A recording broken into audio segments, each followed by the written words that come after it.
Is project management work-life balance or corporate work-life balance possible? You experience burnout, then you think to yourself, is it possible? How do you create balance? Setting boundaries, building your project team, and just doing something nice for yourself. In today's video, I want to kind of talk about what does work-life balance look like, and is it possible?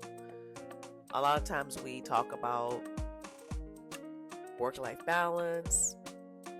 I want that, I'm doing that, but are we really doing that? Do we experience burnout? I know I have. Even when I try to say I am balancing things, I'm balancing work, I'm balancing my personal life. Do I really do that? I think sometimes I don't. So I have 6 points really to help us think about things that we should do to help us consider and really reevaluate how we're living our day-to-day work life and our personal life, and seeing if we can make some similarity of balance or some way that we can feel that we can definitely get a break when needed and figure out how not to completely burn yourself out. So the first one I want to talk about is setting clear work hours and sticking to them. A lot of times when you are in a management role, it's difficult to work a 9 to 5 because you're always wanted, your team is always asking for something, management is always asking for something, you always have work to do, you're in meetings all day, but you have to figure out, I have to stick to the core hours that will be more productive for me, and then at the end of the day, what I can do tomorrow, and cutting it off and making that decision. So that's one of the things that going into this new year, I set that boundary for myself. And so that goes into number 2, communicate boundaries with your team, boss, and whomever is needed. So you have to set boundaries. You have to make sure that you're not setting yourself up for failure and being over capacity with your workload, with your deliverables, things that either somebody else can take on or you don't really have to do, right? So figuring out what that looks like, communicating with your boss, communicating with your team leads, whomever, figuring out what is my capacity and what can I do in my work days, in my work weeks, etc.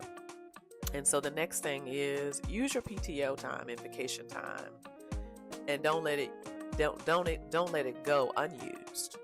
And also, don't work all your PTO. I have a lot of people that I have worked with over the years that will take PTO and they'll have their phone with them. They'll be answering emails. They'll be saying, oh, I'm available for a call. If you need me, contact me. And I'm like, you need to take your PTO, enjoy your time off, try to disconnect so you can come back and be more charged. PTO is so important because it could disconnect you from all of the busyness of work life, right? And so it gives you time for yourself. You need to take the time for yourself. That's that balance that you need, right? So definitely don't have work guilt. Work guilt is real. Do not have work guilt. And take your PTO. And so the next one, I would say unplug regularly, physically and mentally. And it kind of goes back to not taking your phone on PTO, not looking at your phone after work hours. Disconnect. Trust me, the work will be there when you get back. And so the next one, I would say no to extra tasks if your plate is already full. don't be afraid to let someone know, hey, I am at capacity. These are the things that I'm working on and I cannot take on anymore. And you'll be surprised how people will definitely be considerate of that and they will understand. So don't be afraid to speak up for yourself. And the next one, choose companies wisely. And so make sure when you say that, when you're looking for a job, make sure you're understanding what your company's work life is like.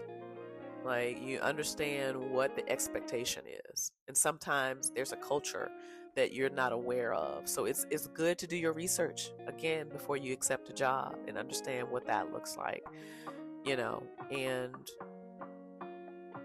try your best to apply these, try to take time for yourself, try to have that balance and work at it. You have to work at it. So again, work-life balance is important, and that's what we need to be successful. So thanks for listening to this video, and I will see you in the next